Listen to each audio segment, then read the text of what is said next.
So with no further ado, I am going to pass the screen to Caroline so you can pull up your slides and get us rolling. All right, go ahead and give me sharing capacity and I will go ahead and share away, and looks like I can.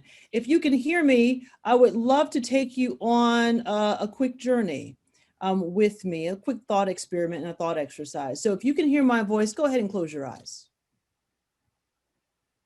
And relax your shoulders.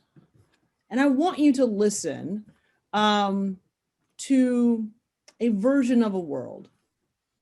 Imagine a world where everyone in America learns and works in a place that acknowledges their racial identity, prepares them to lead and participate in our economy and democracy with dignity and respect, and repairs and restores all the relationships that keep us divided.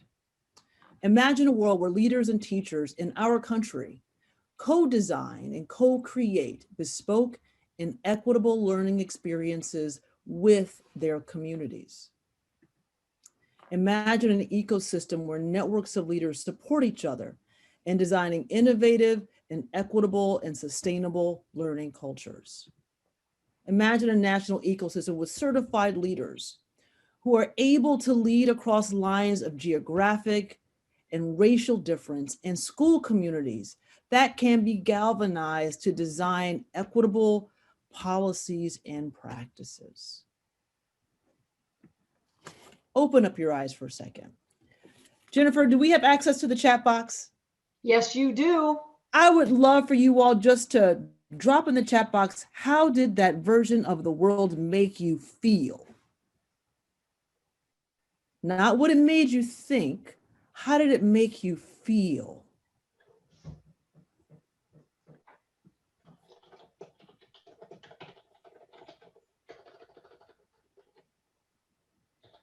Calm, blissful, empowered, whole, comfortable, hopeful.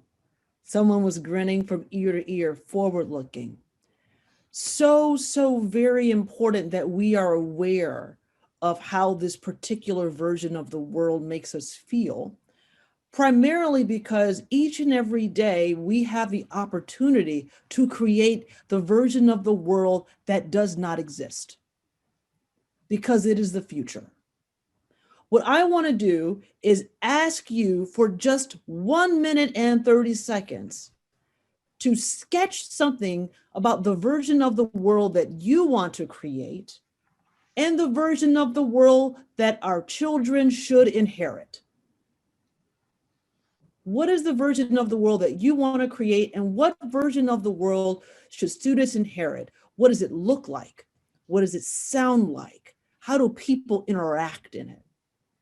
Let's just start there. Give you 90 quick imagination seconds.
You have about 45 more imagination seconds left.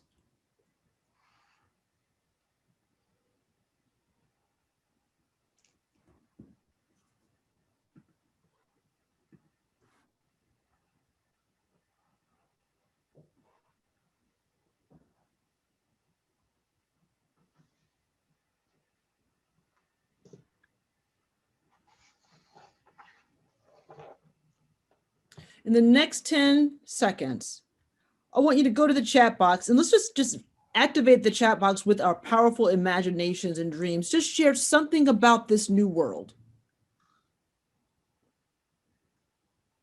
Beautiful, Lisa. I love it. Lisa says vibrant, peaceful, abundant, reaching out. I love it, Jennifer. Oak Park, open to everyone, one, harmony. Green on the outside, led with love, courageous, giggling. I love that. That's what it sounds like. Leading with love, peaceful and productive, alive, inclusive, inspired by nature, trees and greenery, beloved community. Let's keep these actions coming. Let's keep these imaginations running, because it's so very important that we see that we all want the same thing.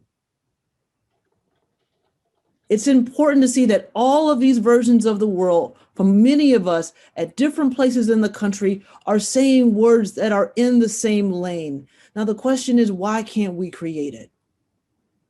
What's in our way?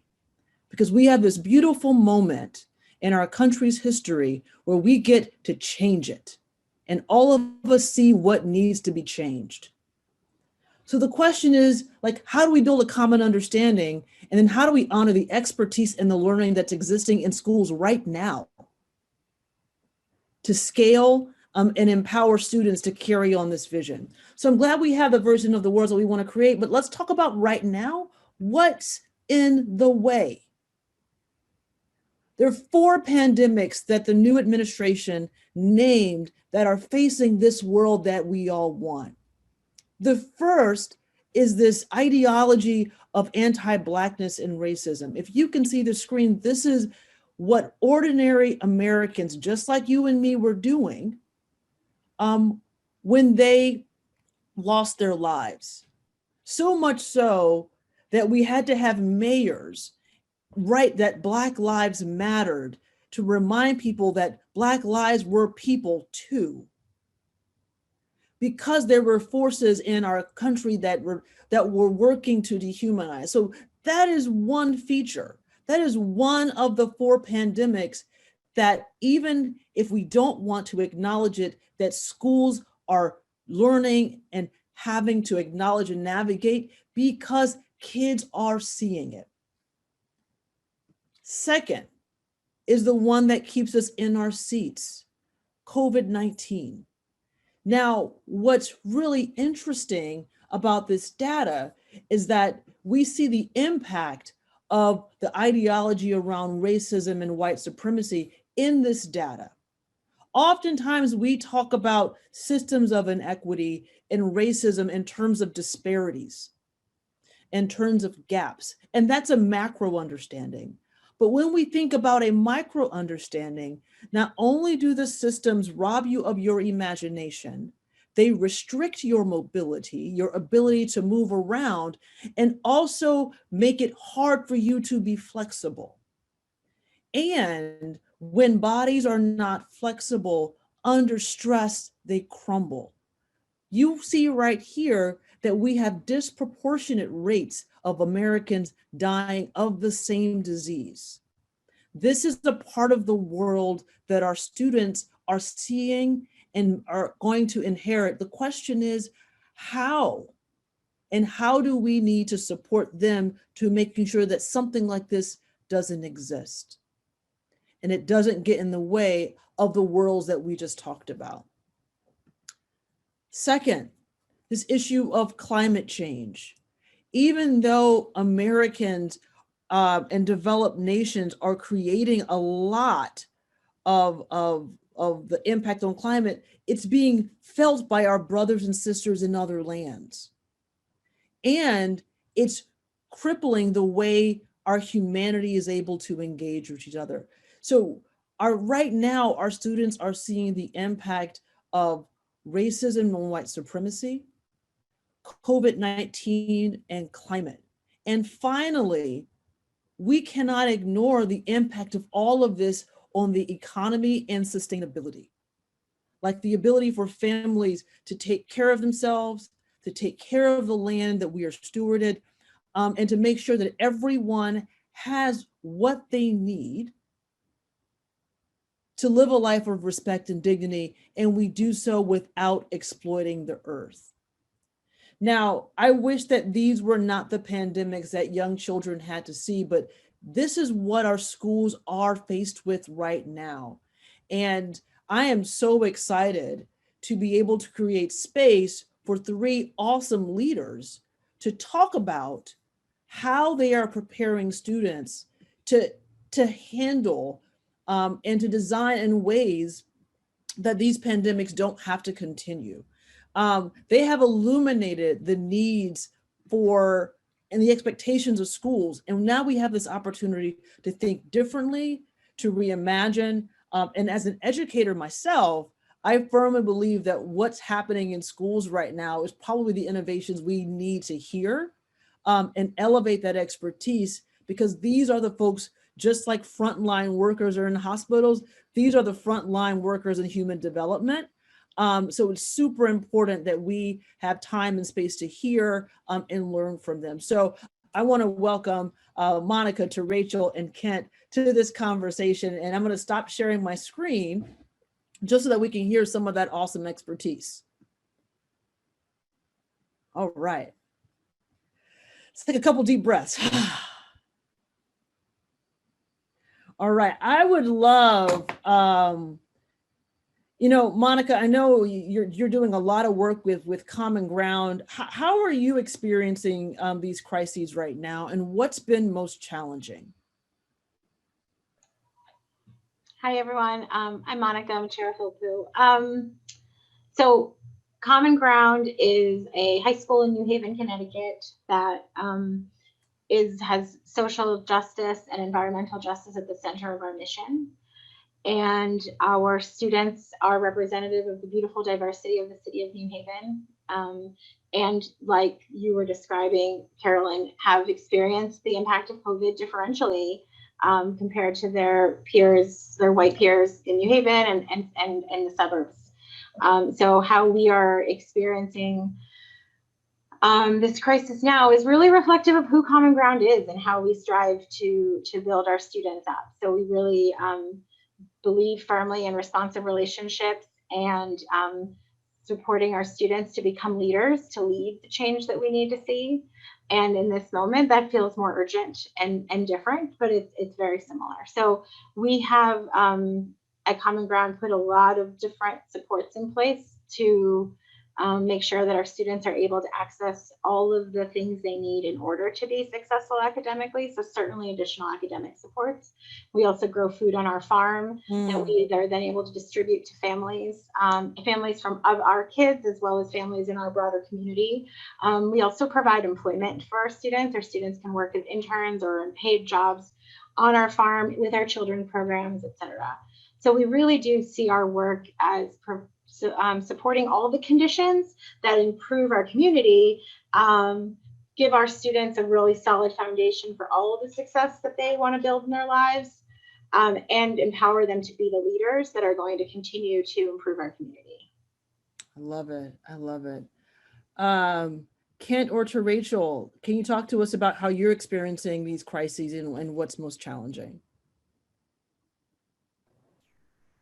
Hi, everyone. My name is Rachel Thomas. I'm the principal at Pine Jog Elementary School. And we are experiencing the crisis by what the rest of you are doing. We're still trying to educate our students. For us, it's almost trying to make a new normal, educating virtually, as well as what we call brick and mortar students. So learning a new blended model for us and still fighting to get our students to experience the environment and get them outside and making things normal for them as possible. Yeah. And what that normal is, we don't know yet. So it's almost for us kind of like building the plane while we are flying it. And so I feel like I am the operator of the crisis as things are that thing that's going on around us, that chaos that's going on around us. I'm the manager of the chaos, and making sure that the students are okay, the staff's okay, the teachers are okay, the parents are okay. And so that's how we're kind of managing the crisis. We're Yeah. creating a new normal. I think it's so important that folks hear the way school leaders are experiencing this. Kent, what would you add to that? Yeah, just simply that for all of you on this call, and particularly for the new the educators new to the profession, I would just say you're entering at one of the most exciting and challenging times in our history. I've been a superintendent for 19 years. And this is absolutely the most challenging leadership scenario, these multiple crises that any of us have had to deal with. And so I would say staying kind of grounded in your core values, what your organization, what you as an individual, what your leadership team, what they're about.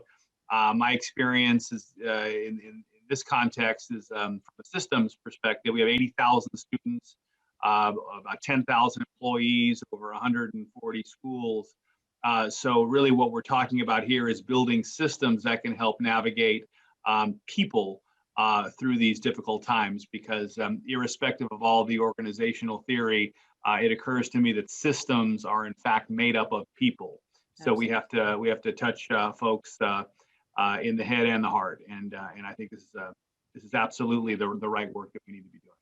Yeah, before we move into the next question, it's so easy. It's so much easier to understand how someone is experiencing something by how they spend their time. I have a really good idea about what a principal's life looked like before COVID. Could either Monica or Kent or to Rachel, it's like, what does the principal's life look like now? What does a school leader's life look like now in the middle of these crises and pandemics? Anyone can jump in with that, Monica or to Rachel or. Go ahead, to Rachel. All right, I guess I'll jump in. So I'll just talk about where I'm sitting right now. I'm sitting in my office at work. This missile is going on around me. Normally, those white pieces that you see behind me are blinds, they're windows, and my kids usually are communicating with me through that. And they call this my fishbowl. And so pre-pandemic, I would be outside with them, giving out hugs and high-fiving and talking about how their days were. And now I get on this intercom that's sitting next to me before dismissal and before school starts to remind them that we're social distancing. That those hugs that I used to give out on a regular basis, I can't do that anymore. We've replaced them with elbow bumps, even if we get that close to them. Everybody has these masks that we wear, and so I can't see facial expressions, and they can't see mine. So it becomes a challenge reading each other, and that social piece is almost absent from us, and we have to figure out different ways to communicate with each other. So as a principal right now, trying to operate under CDC guidelines, I kind of feel boxed in. And so my way of communicating with my students without my mask and them being able to kind of touch me is to open up all the blinds in my office, wait for just a few minutes before I go out for dismissal or a few minutes before I go out for arrival. And we have handprints all over these windows, and the custodians are cleaning them often because that's how we communicate. I put my hands up to the windows, they put their hands to the windows, we talk through the windows, and then I say, I'm coming outside, but they know that we can't embrace and touch. So it's kind of like I answer the other question, it's a new normal. A new way of figuring out how to socialize during this pandemic. So my life is quite different in that I would be in the classroom, sitting on the floor with them, interacting. Now it's through these screens that I'm looking at you all on. Yeah. Thank you for that, to Rachel. Monica, I know you work with older students. So how has your experience been different? Yeah, our students are older, and we have not been in session in person since October 23rd. So my days look a lot like this. I sit in this spot almost all day, and it is very, very different from what a normal school year would look like. Normally, I'd see our students out on our land, on our farm, spend a lot of time with them. I think the biggest, to sort of complement what Rachel said, the biggest change is that we are spending all of our time right now building new things. Everything is completely, new. We identify a problem. I feel like we set the bar and we try to build the structures to help our kids get there. And then when they fall off and they're not able to, there's like no way they can reach this, some of them are not going to be able to reach this bar. Then we have to be like, okay, how do we adjust that bar? How do we find new ways for them to reach it? And so I feel like we are building every system that you spend years and years in your school and district building. We're building over and over again every day to support our kids. And that's, just a lot of conversations and meetings and trying to get rollout and logistics and communication right, because it's so much harder in this environment. Yeah. To Rachel, I would love for you. Oh, Ken, did you want to add to that or? No, just that I think one of the silver linings of this pandemic is the realization that schools are crucial to our society, to life, to prosperity, and the principal really is the central cog in a community, the mayor of the community, whether it be not only academic delivery of instruction, but social and emotional support, food services here in Fort Worth.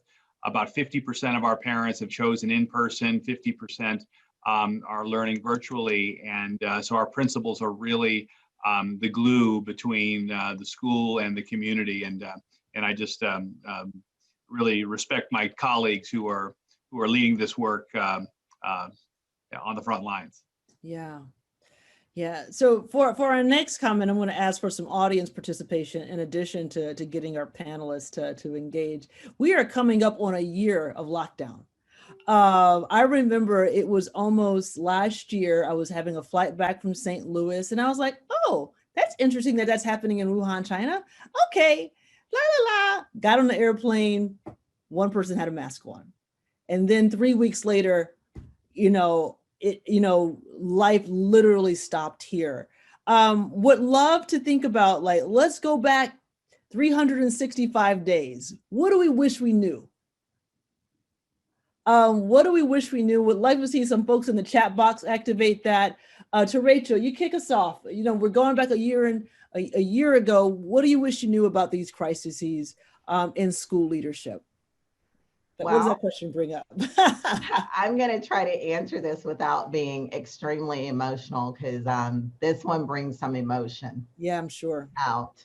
I wish I knew that this pandemic would challenge every fiber of my being, that it would challenge every single part of me, every belief, every thought process, every bit of training that I had, every emotion, my health, my family, my relationships, my work.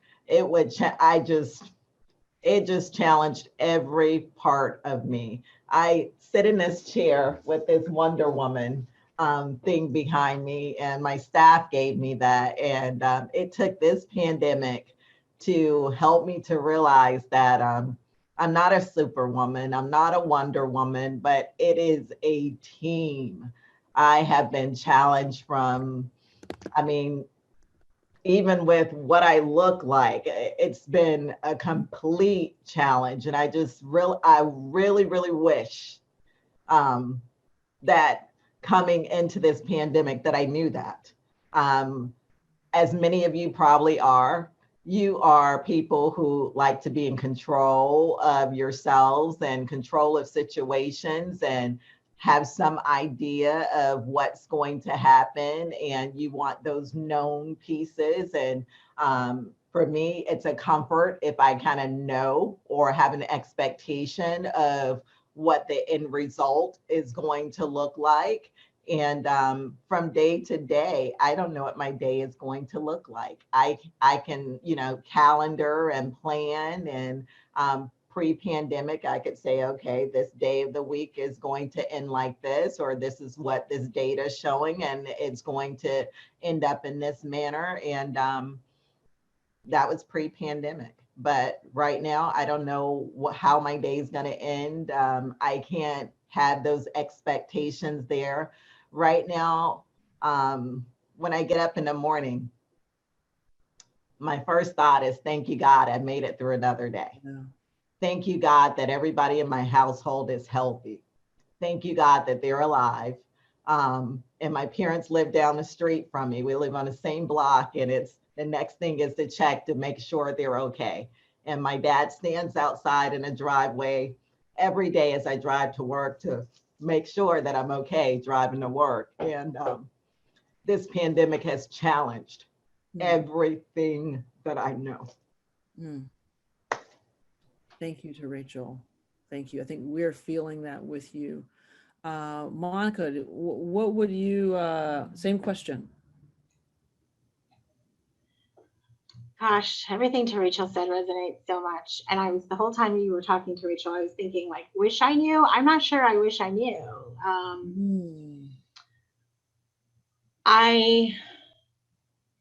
Maybe if you wish you knew, you'd be more prepared. So I guess I'll go with that. But I wish I knew that I would come to accept that my role in promoting equitable opportunities for our kids would mean that I was going to accept that there was no way that I was going to make everybody happy or meet everybody's need, or that people weren't going to hate me, I knew that Connecticut was a deeply, deeply inequitable state for education. And I did not know that even in this moment, where you live, how much money your house is worth, still impacts how you experience school. And nothing that our policies or our government says changes that reality, because it all comes with that mitigating statement, when possible, assuming you can provide these conditions, right? And so if you can't, you don't. And so I wish I knew how deeply disadvantaged the city of New Haven was going to be. I opened Common Ground for 7 weeks. My son, who goes to a New Haven public school, hasn't been in school since March 13th, and I don't know when they will. And I know there are many, many of your own children and your own students who are in the same situation, but it has really challenged my, I guess, anger about the inequities in our system, because it's not, I used to think that it was enough to just really, really work hard for kids who our system was actively disadvantaging. And that's just what I've done my whole career, right? Let's just work really hard. Let's build them a farm. Let's get more food, right? But now I realize that it's systemic. And it's not just about working really hard, because there is, nothing that compares to what, like, literally I could walk across the border to a suburban town where kids are in school 5 days a week. And that is not because that community cares about their kids more. That is all about resources and opportunities and inequities in our system. So I think I will fight for systemic change in a really different way now. Monica, I'm so glad you said that, because even in the quick overview of the pandemics, like, while that was expressed on a macro scale, like, how did people get richer while folks are losing their jobs?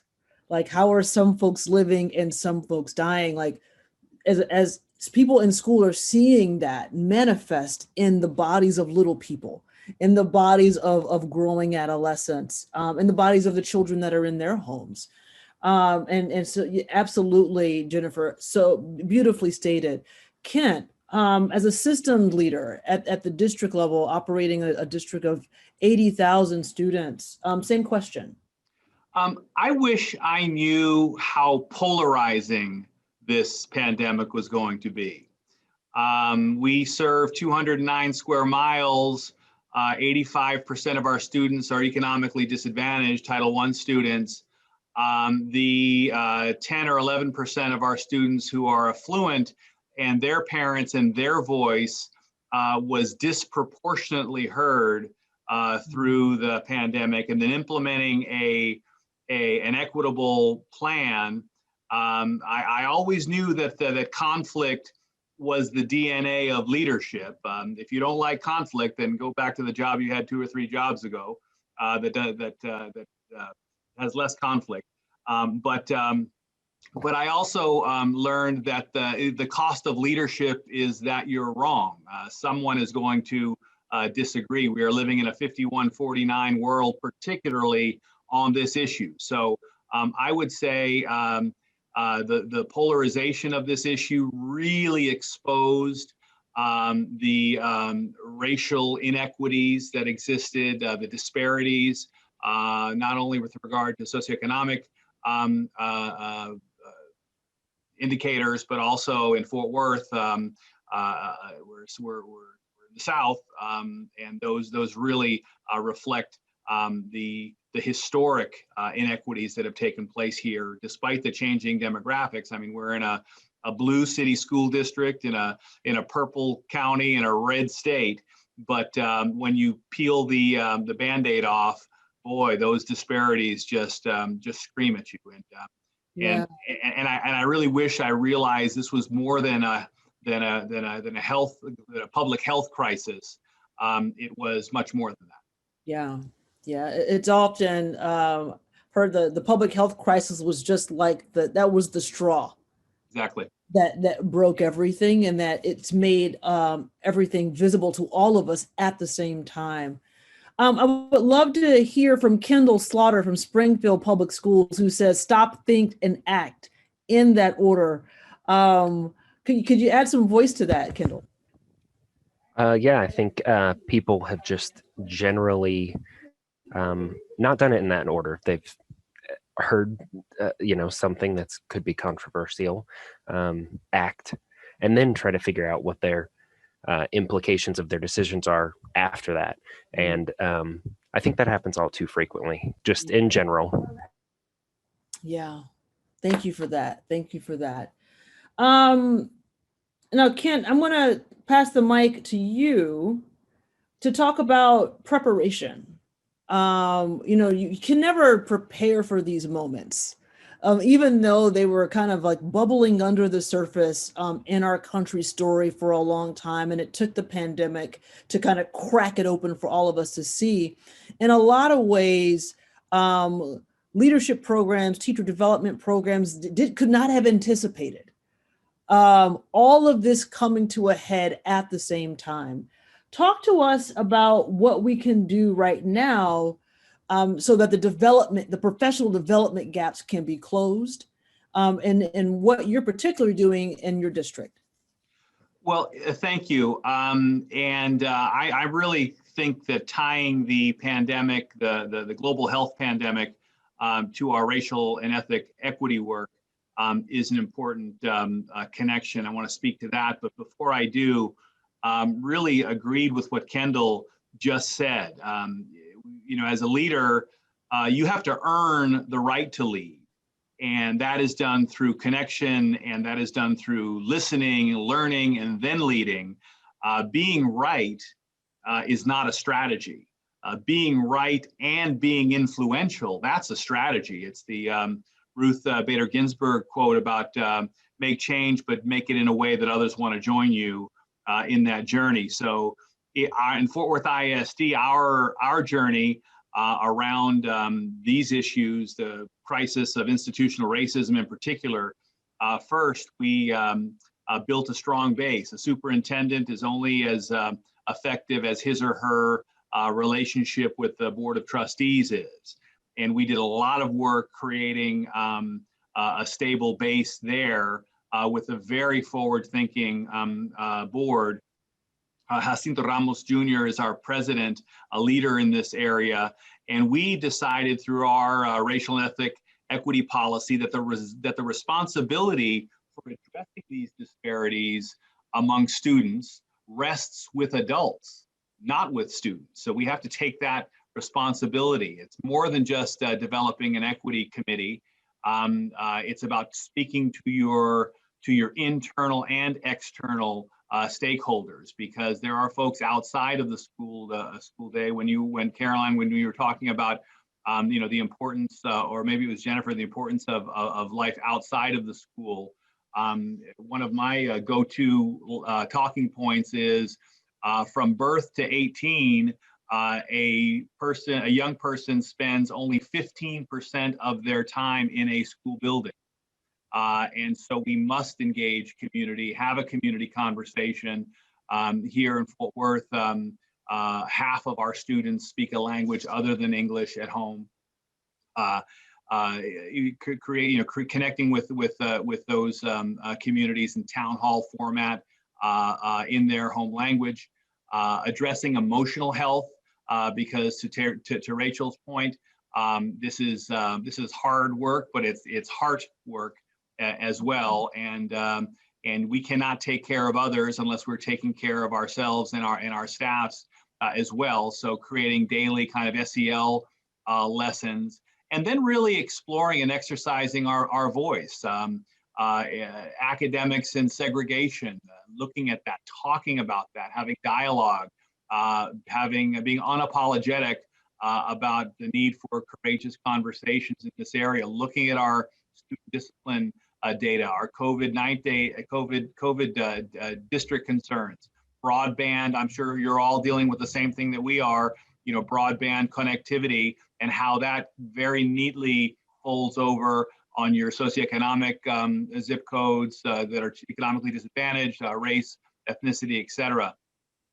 Another piece that we really focused on here, and I'll wrap it up, is hearing from our students, learning from them about their home experiences, helping them develop in their social studies class a counter narrative, culturally relevant pedagogy. I mentioned earlier, Fort Worth is where the West begins, and that means different things to different members of our communities. What is the historical perspective on race here in Fort Worth, Texas? Introducing our young people and our staff to critical race theory, because not everyone is at the same place on the continuum, as I'm sure you all know.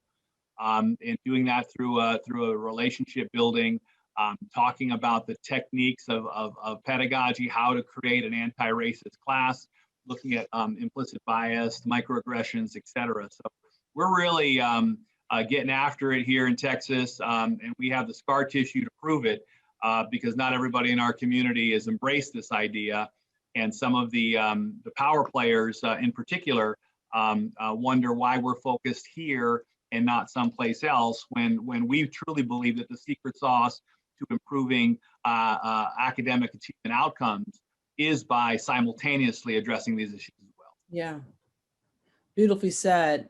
Monica, I know that centering equity and designing for equity has been a core part of Common Ground for a while. What do you think we can do now to address these gaps in teacher and leader development? What are you seeing? What have you done? What have you learning? I think, like you said, this work that Common Ground's been doing for a long time, and we've had lots of conversations.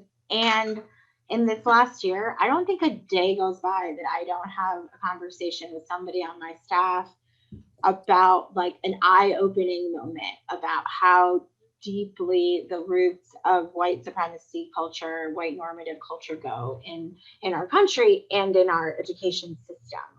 And so I think like it is, I think that is the work that has to happen to really prepare teachers and leaders, is to really create the conditions under which we can really, really examine that and talk about that.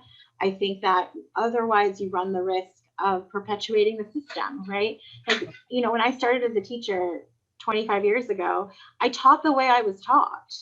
And I was perpetuating the good things about that system and the bad things about the system. And so to really change things, we really need to understand that everything about our system was sort of intentionally designed to create these inequities so that we can question our gut reaction sometimes and say, wait, hold on. This gut reaction is based on a whole like theory and way of thinking that is rooted in white supremacy thinking. And to really pause. So I think that's what's really critical. I think it's work that we cannot stop doing here at Common Ground, even though we've been doing it. I was just reading back, visions on this topic from 10 years ago, and there's no way that we're done with this work. To Rachel, I would love to hear, and I think we would love to hear, what does this look like when you're working with the little people, with elementary students, the gaps and opportunities? So for me, I'm going to go in a different direction just for a moment. And I'm going to talk about the equity piece as it relates to having what you need for school. And so in our district, being a Title I school, and what that means is that we have a high percentage of students who are on free and reduced lunch. So for us at the elementary level, at least, and I'm talking about my school, number one, our first and foremost was to make sure our people had food. And so throughout the summer, up until now, our campus is open so that families could come in and get food for their students who are registered at our school or that live around the neighborhood, so that they have breakfast, that they have lunch. The next thing that we did to shorten the divide a little bit was make sure that they had a device for learning. We did understand that once we open our doors for students to come back onto our campuses, that everyone was not going to be in a situation to come back, or would be in a situation where they chose not to come back because of safety or whatever was going on with them. And some of them are very transient. They come for a little bit and then they leave, maybe because of medical issues. But it was necessary for every student to ensure that every student had a way to connect to us. So our district made sure that they purchased computers for every student. And then we figured out that, hey, the computer is not going to work if they don't have internet service. So it was a building of a partnership with cell services so that we can get Wi-Fi out to some of these homes, so that our students had an opportunity to connect to the education that's in our building. And then as far as PD, our staff varies from beginning of their career to the end of their career. And so different people had different knowledge levels when it came to understanding the use of technology and using that technology to adequately educate our students. So our PD was based around, training our teachers to use that technology to get those points across, that every student was not going to be standing in front of them or sitting in that classroom. Then it was a training of the custodial staff and a training of our cafeteria people of how to interact now safely with the students, like cleaning stuff and sanitizing rooms and areas, and why it's important and what we can use on our campuses to do that. So it was PD for everyone. And then we are an environmental school. So some of the chemicals that they want to use on the campus is against everything that we believe and is harmful to the environment. So how do we train our staff to deal with that? And so there is ongoing training. And as I said earlier, it challenged every part of my being as a leader, my thought processes. So we had to become super, super creative. And there's almost a PD for everything. And then the other piece is I realized I don't have the answer for every question. And not having an answer for every question, those people who are out there with the students every day have answers. So we let them train other people on the campus. Hey, this is working. And so this is what we're going to do. We even have a few students who lead training for us, even at the elementary level, because these babies were born at a time where the first thing they got in their hands in the cribs, or when they started walking, mom and dad put a cell phone in their hands and they know how to swipe left and swipe right. So some of those had to sit there and teach our teachers how to do that, how to connect, so that we could educate everyone. So those are the inequities that we face. Like, how do we make it an equal opportunity for everyone to learn, these 21st century learners? And now our school right now is tasked with, okay, we've accomplished that hurdle. How do we get outside? How do we get them back outside in the environment? And so, yeah. Absolutely. And I think as we're closing out the panel and moving into breakout rooms to continue to debrief, I kind of heard some big themes, like one, to Rachel, like basic needs. Like, do we have food on the table? Do we have the tools needed to engage in our rigorous academic program? Kent spoke to the need to have common language so people can understand the experiences, at least in the same way. And that might be like going all the way back to understand, like, why are things playing out this way? Do we have a common understanding of the American story, the way it played out and the way it's manifesting in our neighborhoods? And to Monica's point, like, and that's a daily practice of making what's invisible visible. Always question, like, why did I think it in that way? Why are we doing it in this way? And making sure that our actions are not reifying systems that continue to exclude and oppress students. So I think that, you know, that's kind of a great playbook that I think we could all continue to meditate on, especially to get back to create those awesome worlds that we said that we wanted at the beginning of our session. So I'm gonna close the panel out right now, and for us to continue this conversation in smaller breakout groups, led by our awesome experts, Kent, Monica, and to Rachel. So there was a question that came up in Aliva's group. I hope I'm saying your name correctly, but it's about this idea of teaching other cultures. Let me see if I'm gonna give voice to it. Is it how to teach other cultures when they're not represented in your community, or you have very little racial and ethnic diversity in your student body? Like, how do you do that? Would any of our panelists like to share a little bit of their insights or what that question brings up for them?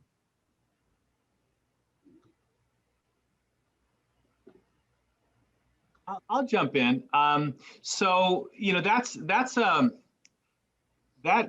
question has a lot in it from my view. I mean, I think that certainly context matters so very much in all of this work. But I think before we talk about teaching someone else's culture, I think the way to get there is work around kind of interrogating our own personal biases, you know, develop racial consciousness individually among each one of ourselves to gain a level of fluency or understanding, if you will, before we start talking about pretending to know about someone else. Again, you know, back to the social emotional, take care of oneself before you can take care of others. Well, know oneself before you can begin to think about knowing another.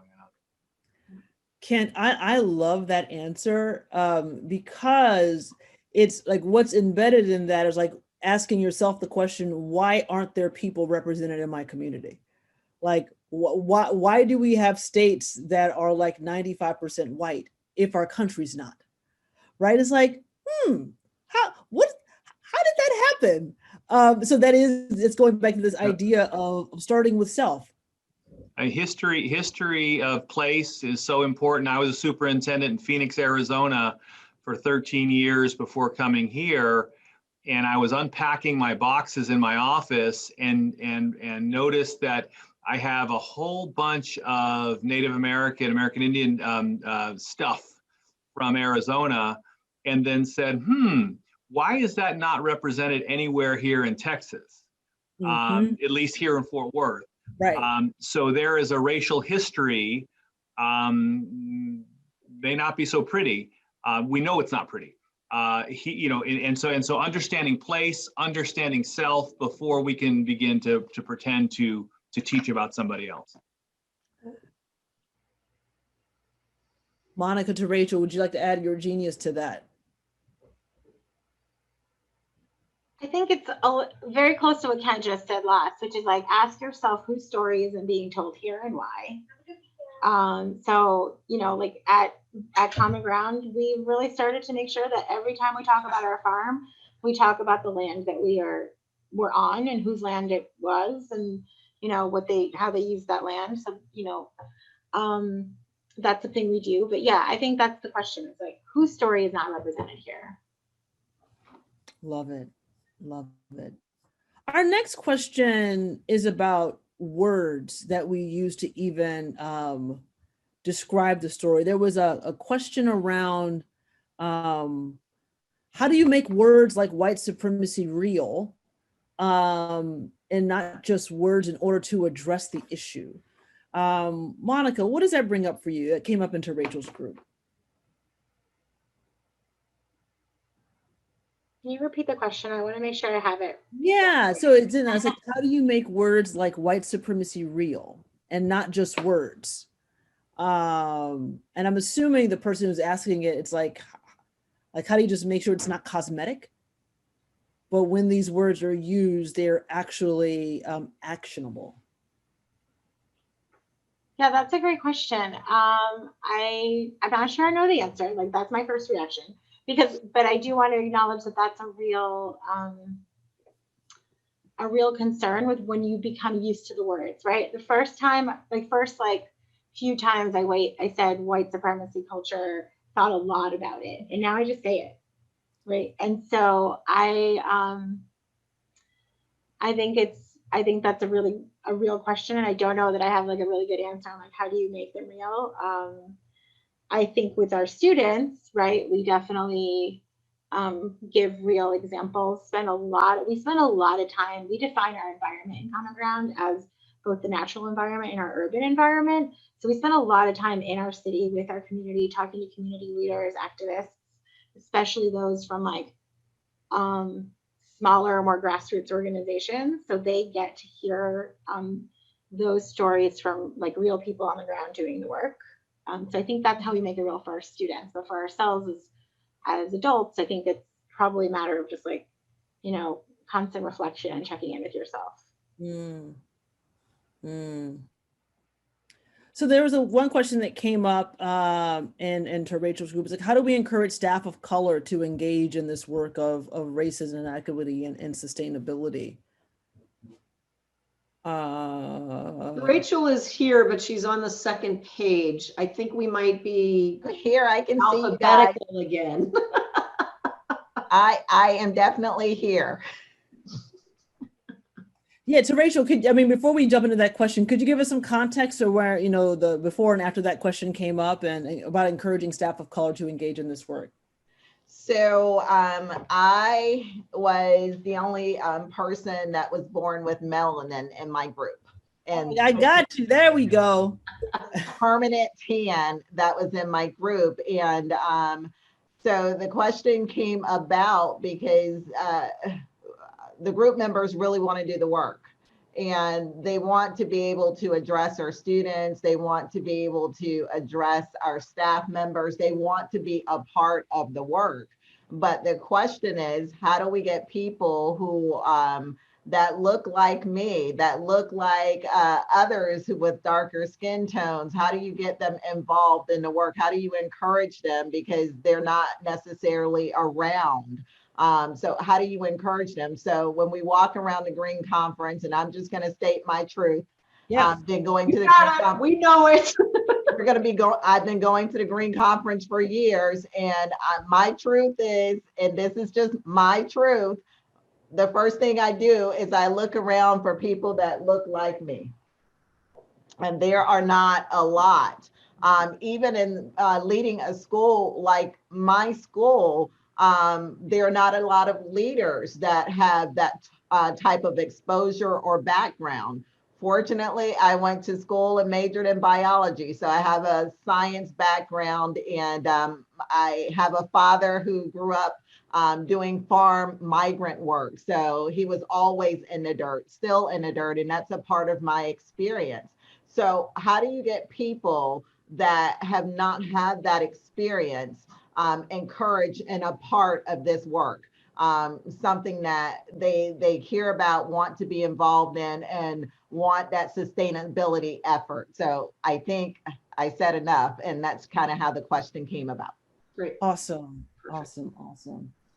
I heard a couple charges in there. I heard you kind of threw the gauntlet down and said, come on, green schools, come on, step it up, which is good. I think if we want to have, if we want to imagine this world where everyone's dignity is seen and affirmed, then we have to have spaces where we all are seen and affirmed.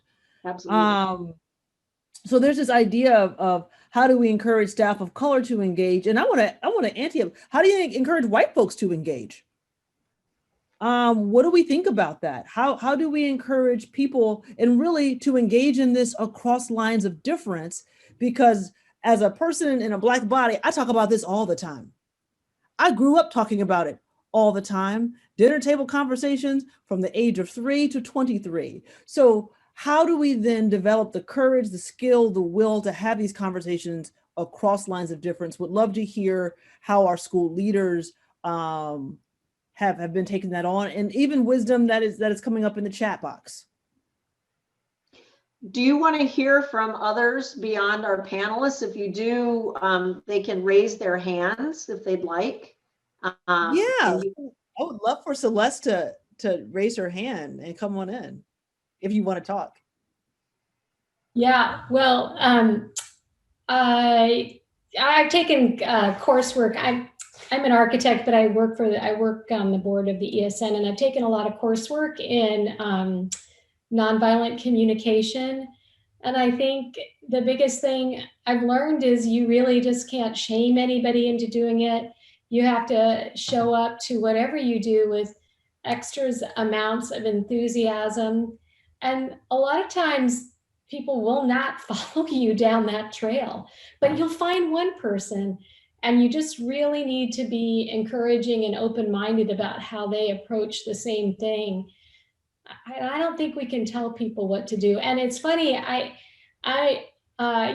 white. I work in a white profession, but I try to, when I go to places, I always look for somebody that doesn't look like me. And I try to walk right at them and, get to know them. And I think that's another thing we can do. And that would be even with people who might be dressed differently than we are. I don't do that at home, so it's not a big deal to do it at a cocktail party, I suppose. It's just a half an hour. And I think that's it. And I think it's really hard when you've made some decisions to be a part of an environmental movement. You've drunk the Kool-Aid, and it's very hard not to be shaming other people into following your sage advice. It's just a really hard thing. Thank you for that wisdom, Celeste. If I could, Carolyn, I absolutely agree with what Celeste just said. We cannot shame white people into changing their perspectives. We have to connect. I used to tell young administrators to, disconnect emotionally, but that's the wrong advice. The right advice is to depersonalize it and take a look at it from a different lens. Here in my context, again, context matters so much. The argument that seems to be the most impactful with the leaders in the community, the decision makers, business and policy power players, is this concept around kind of benevolent self-interest. So investing in these students of color, education and the economy are inextricably linked. And if we can help these young people who are 86% Black and brown in Fort Worth ISD, there can be some sense of kind of interest convergence. So if I help others, I am helping myself. And then that gets a little bit tricky though with the fragility, the white fragility conversation about I'm I may be hurting my own interests. We have to really create this kind of community interest whereby I always joke, I said, I've been in urban education for over 30 years. And the one thing I can promise you about schools is that kids grow up to be adults.